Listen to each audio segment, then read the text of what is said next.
Michael Herklots of Ferio Tego. Before we get into the cigar and what you've been doing lately in this, I'm going to call it a rebrand. I don't know if you would, but things seem different. Talk to me about the cigar world, and we have tariffs galore. We have a very different economy than we had just a couple of years ago during the boom of COVID. What are we, because cigars were in boom because people had free time and free cash. Yes. What's going on? I've been in the industry 26 years. And I've been fortunate enough to be surrounded by peers who are a generation ahead of me because I got in so young. And so let's say my perspective is a 40 to 50 year understanding of the industry. I can tell you with 100% certainty, there was never a year where anyone said, well, this one was easier. Right. It doesn't exist. So how far back do we want to go to look at the challenges that our industry faces? From we were never going to get through a smoking, you can't smoke in a restaurant? You can't smoke on an airplane? What are we going to do? You can't smoke in a restaurant? What are we going to do? FDA? What are we going to do? You know what we're going to do? We are going to keep making the best cigars we can make, and we're going to keep delivering them for the best prices that we can, and we're going to do stuff like this, and we're going to find a way to continue to grow and to win. And that's what our industry does. We are the most resilient. We're the most misunderstood.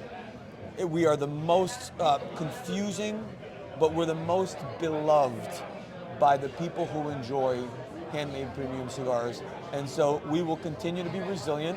And if it's taxes this year and tariffs the next year and a smoking ban here and a thing there, we're going to fight. We're going to try and educate. We're going to advocate, but we are going to continue to persevere. I'm not discussing that the industry isn't resilient, that people aren't resilient, but this challenge is certainly a unique one because this isn't so much a question of how you find the smoker, it's a question of whether or not the smoker can afford the thing. The prices have gone up. I mean, that's not really deniable. Some prices have gone up, but when you look at the full landscape of handmade premium cigars, you can still buy a handmade long filler cigar with good flavor and good burn for $5. You can buy lots of cigars for more than that. Even if you look at our portfolio, we are 4 years old next month in market. Understanding how Ferio Tego is Ferio Tego, we have brands that are 10 years old, we have brands that are almost 30 years old. But when you look at the entirety of our portfolio, you can get into Ferio Tego at $7 and you exit at $24. And so even though it's so easy to be consumed by the headlines of $100 this and $500 that, and everything is $50 and up, it's not. And there are such incredible cigars on the market today for $7 and $12 and $15 and $8. You need to find them, and they're out there. Michael Herklots, Ferio Tego Cigars, those brands that you guys have, coming over from Nat Sherman as you were there, spent a number of years there. It's the first time I ever met you. Yes. Was at the Townhouse. And now introducing, you talk about 4 years, that's nascent. That is still fetus level. It's 0 years. In the world of cigars, the whole Ferio Tego, the Elegancia, the Generoso, the Suma, which I think is what I'm smoking right now, and most people are aware of, even for you, and the history you have and the history that you then acquired and taking back some of those brands from Nat Sherman as the cigarettes sold to other groups. How hard is it to build a brand, and is it harder now?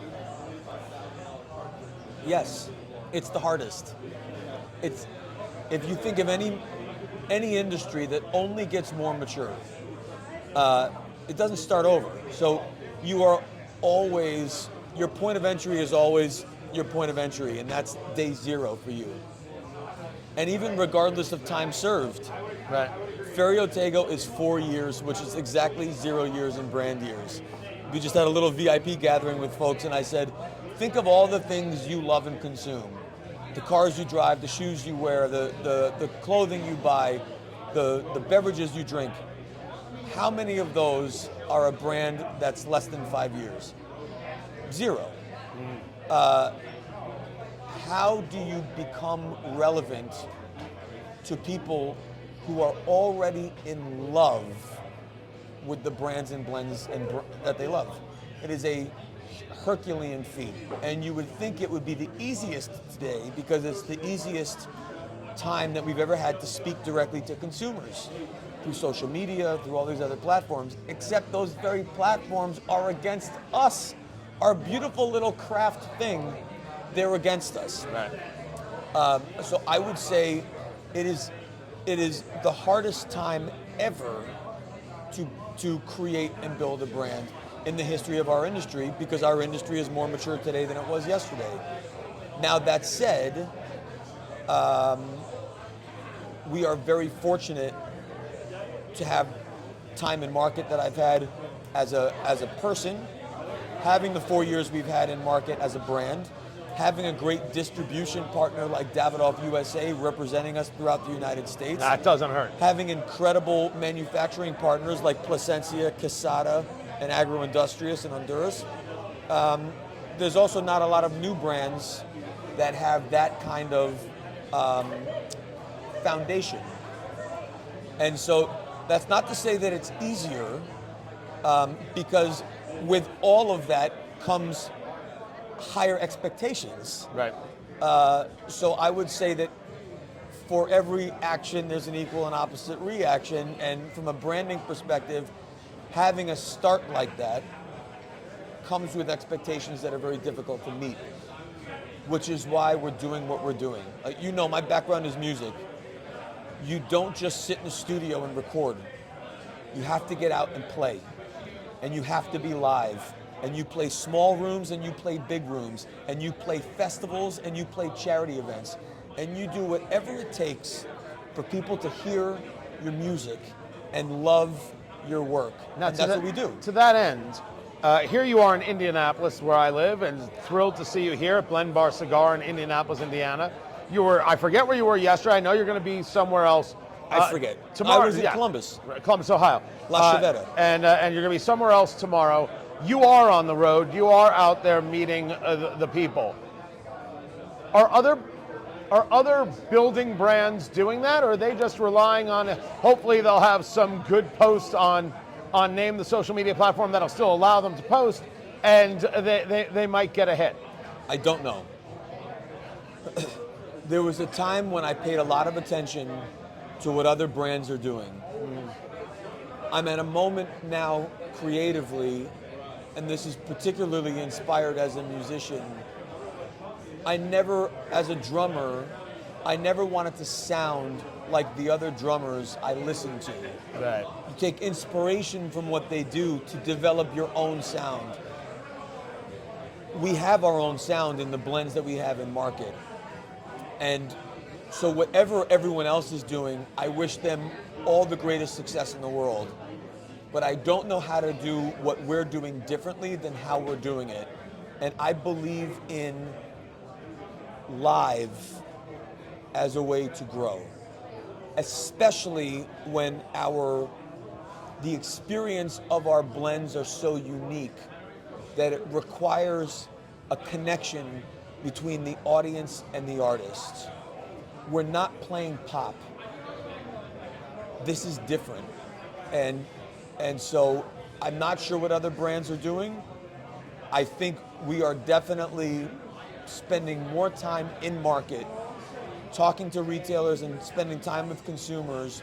We are spending more time doing that than most brands I know, whether they're new or whether they're legacy.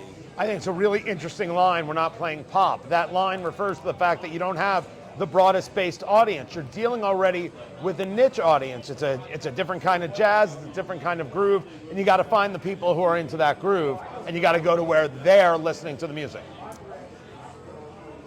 It's so easy to be inspired by what someone has already done successfully, to then put that as a target and try and do what they've done to take that share.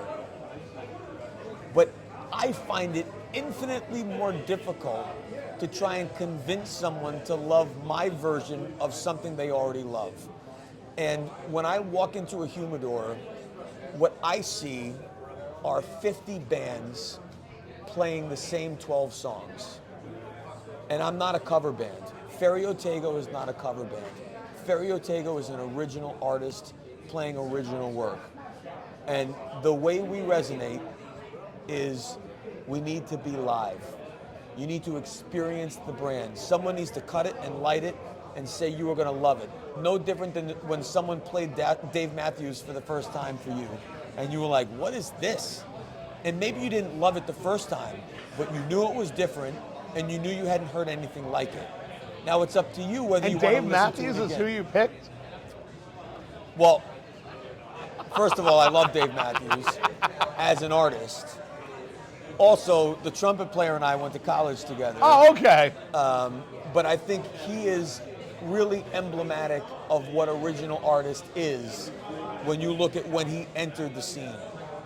No one sounded like him before, and even though people try, no one sounds like him today, and they are still on tour playing their hits in stadiums across the world.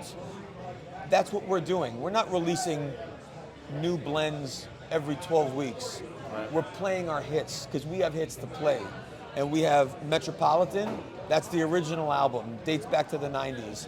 We have the Timeless Collection from the mid-2000s. And now Ferio Tego is the latest album with 3 killer singles on it, Elegancia, Generoso, and Suma.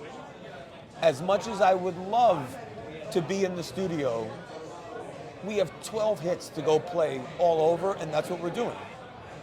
Talking to Michael Herklots of Ferio Tego Cigars. Now talk to me about what we've been seeing with the cigar. I am smoking the Suma right here. It's a Torpedo. I had a Generoso before this, which hit me as a lot spicier, a lot more white pepper punch than I remember. Did Ferio Tego go through a reblend? So Elegancia and Generoso, we reapproach annually. They are not core. So we started with the 2021, then we released Elegancia Generoso 22, 23, and this year 2024. Each approach to those experiences are like a winemaker approaches Chardonnay and Cabernet. Not to replicate the previous vintage, but to make it, again, the best they can. That is specifically the approach with Elegancia and Generoso, and that gives us some creative flexibility with those two blends. With Ferio Tego Suma and all of Timeless and all of Metropolitan, those are core. And so those are designed to be replicated this production to the last production. So even though a tobacco might change, we are adjusting the blend so every time you light those cigars, they are replicative of the last time you had it. Elegancia and Generoso, we take a more vintage approach, a winemaker's approach, to letting each year have a little bit of uniqueness to it. Talk to me about what we're seeing out of Nicaragua, out of the Dominican, out of Honduras. How is that going? You know, if we're talking about having a little bit of change to things, the terroir changes, the soil, the experience, how things are aging, what's available, what isn't, especially when you're talking about working with some of the biggest tobacco farmers and producers that you deal with. Has it been a challenge considering the amount of people who tried to get in cigars during COVID thinking that this was going to last forever, which nothing lasts forever? Yes. It's a similar answer to how we started. It never gets easier. But while it doesn't get easier, particularly when you're talking about an annual agricultural crop, you are at the mercy of God every crop. That's an evergreen statement, by the way. But you are also the beneficiary of evolving technology, from irrigation to fertilization to technologies in curing and fermentation. And so as we learn more, which is also an evergreen process, you can apply that knowledge to each crop to yield better and yield more, to be more resistant to diseases and molds and pests that are attacking those crops. And so it's not easier, but every year gets better from a process standpoint, which is better for everybody. Now, of course, you're facing different tariffs. You're facing different governmental issues. You're facing different social issues. All of the countries, particularly in Central America, Nicaragua and Honduras, were facing mass migration issues of people coming to the United States. Every action has an equal and opposite reaction. It forced factories to spend more time doing social responsibility, making life better for their employees. Dominican Republic just did a major wage increase, government mandated across all industries. Every action has an equal and opposite reaction. Prices are going to reflect some of those investments. But one can't look at all of that in its entirety and not see the benefit long term to the sustainability of our industry. If people are yielding better tobaccos, have better hiring practices, have better social responsibility practices, ultimately that is sustainable for better, more consistent cigars over the long term. And if that means it costs a little more, isn't it worth it? Because the alternative is unsustainability. It's no employees. It's dying crops. It's no consistency in production. And then where do we end up? The counter to that conversation, and it is an interesting, all-encompassing take, is that there comes a moment where we'll talk about the American consumer, far different than, let's say, the European consumer, where they meet up against a price point and say, I can't do that anymore. So yes, as that price goes up, is it worth it? Well, there's a real question that's asked once you enter that humidor about what worth it means. No question. But we can apply that to anything. True. Jeans, sneakers, beer, eyeglasses. There will always be something someone can afford. But there is also a price and value continuum that continue to evolve. There are very few things in our lifetime that have ever gone down, or frankly fluctuated, except for maybe gas, oil, gold, and right? Everything else has always gradually crept up. I've never paid less for the same pair of Levi's the following year. I think that's why they call them commodities for a reason. But you counter that with the European or global market. From a price increase standpoint, the global market has experienced price increases on their number one cigar origin, which is Cuba, that is 10x what the American market has experienced, with no baseline to support what a previous consumer may have considered affordable. Where that presents opportunity is for the free world companies in Nicaragua, Dominican, Honduras, Costa Rica to fill that void with our work, which for decades has been poo-pooed as it's not Cuban, I'm not smoking it. But guess what? Now you are. And now you are forced to realize that the available pantry of tobaccos equals the available diversity of flavor, which now that the global market is consuming it, the fastest growing markets are now global markets, international markets versus the US. So you had Cuba having its own issues with growing, you had this cost thing, and so what you saw was an opportunity for other types of cigars to get into those European markets, and they seem to be holding, like they're holding serve. Of course, people want to enjoy cigars. It's become a part of their lives. People got into the hobby, let's say, in the last 5 years, when there was free money and free time. There's not anymore. So there was a drop-off, no different than there was in the 90s. But we have plateaued above where we began. And every time there are more people who have discovered the hobby and love it as much as we do and continue to want to discover it. Every wallet, every budget is different. Every brand is responding to those things. Yeah. But if we go back to pop, there were a lot of headlines that led with price. I think that's serving the wrong master. I've never had a headline with price. We have a headline with product and experience. What you see today are new headlines with price in the other direction. And for larger companies that have the ability to scale, to be agile, to be mobile, you see new brands launching every week on the market today with headlines with more affordable pricing. We are a responsive industry, more responsive than most, I would say.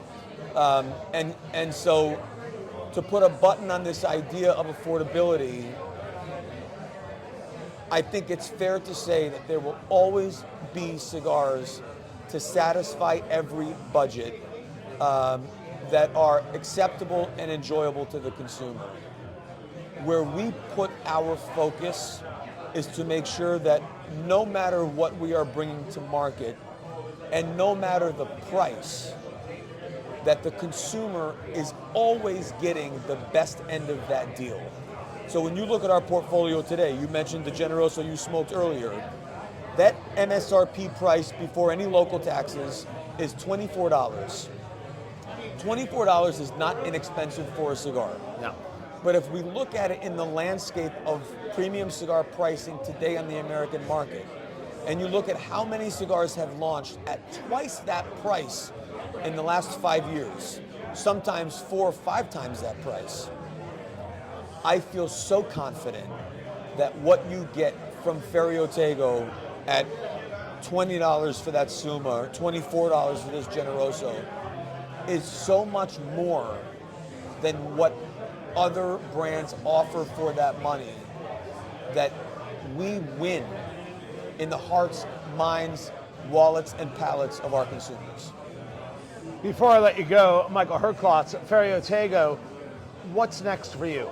You talk about playing the hits, you talk about doing these things that you do, but musicians still do, when the tour is done, they sit down with their notebook and they're like, I've got an idea that's in my head. Yes. I've got a lick that I've been been swimming. I've got a lyric that I just got to find other lyrics for.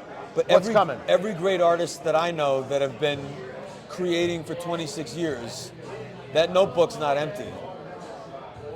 There's a lot of pages filled with great ideas. And every year you put a little more polish on those ideas and you work towards finality. So you're going to see new stuff from us still in 2025. There's going to be a couple new things in 2026. Those are well thought out. They've been polished over time. This is not, I have a break today, so I'm going to go this weekend and write the song and record it next week. This has been work in progress since before Ferio Tego has been in existence, some of these blends. You'll see them come to market, but they will come to market thoughtfully when there is a thoughtful moment to pause and move the spotlight from the things we have to the things that are coming. We're 4 years old. Right. When you ask me what's new, Ferio Tego is new. Right. 4 is new. So don't be disillusioned by the idea that we're not doing new things. Everything about us is new. And so when you see the next release of Ferio Tego, when you see the 2025 release of our annual TAA, when you see these releases coming out, these are thoughtful, they're planned, they fit the moment, but they don't shift the light from the portfolio that is Ferio Tego, that is all still new and worthy of discovery. Michael Herklots, the lesson is done. Appreciate it. I appreciate you. Follow Eat Drink Smoke on social media, on Twitter @Go Eat Drink Smoke, on Facebook, facebook.com/Eat Drink Smoke, and Instagram @Eat Drink Smoke Podcast.